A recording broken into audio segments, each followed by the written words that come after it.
নারায়ণগঞ্জের রূপগঞ্জে এলজিইডির আওতাধীন 2,30,00,000 টাকা ব্যয়ে নির্মিত হচ্ছে গার্ডার ব্রিজ। ব্রিজটির 100 মিটার পশ্চিমে সরকারি হালট থাকা সত্ত্বেও সংযোগবিহীন কয়েকজন প্রভাবশালী ব্যক্তির যোগসাজশে তাদের সুবিধা মতো সরকারি হালট রেখে গার্ডার ব্রিজটি নির্মাণ করা হচ্ছে বলে অভিযোগ উঠেছে। এমন অভিযোগ এলাকাবাসীর। তারা বলছেন, ব্রিজটি জনসাধারণের চলাচলের স্বার্থে নির্মাণ করার কথা থাকলেও এই ব্রিজের সুযোগ সুবিধা ভোগ করবে হাউজিং কোম্পানির মানুষ।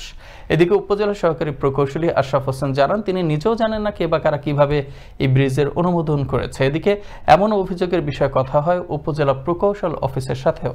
এই আমার বাড়িগুলো আন্দাইলে আমার খাল ফ্যাক্টর করে হরাই দাও লাগে, উল্টা দাও যায় না, দুনিয়া ঘুরে দাও লাগে। সরকারি হালত ভুল হয় নাই, ভুল করছে কোম্পানি জায়গাটা। কোম্পানি নিজস্ব জায়গা বদলি হালটো দিলে কত একটা উপকার হইতো।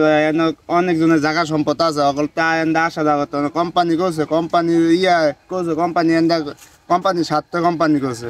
সরকারি হালট হেন্দা একটা ব্রিজের দরকার আমরা বন্ধ চাষবাস করি, জমিন ক্ষেত করি, আমগো হেন্দা খুব দরকার এই ব্রিজের। আপনাদের যে বিষয়টা নিয়ে বলছেন এই বিষয়ে আসলে আমি অবগত না, যে আসলে এটা জনস্বার্থেই, আমার জানা মতে জনস্বার্থেই হওয়ার কথা আর কি। এই বিষয়ে আমি খুব বেশি অবগত না। এটা হয়তো আপনারা, এটা অনেক পুরাতন কাজ। এটা 2018 সালে যত সময় টেন্ডার হয়েছে বা অ্যালাইনমেন্ট সবকিছুই 2018 সালে হয়েছে, এটাই আমি জানি, 18-19-এর দিকে।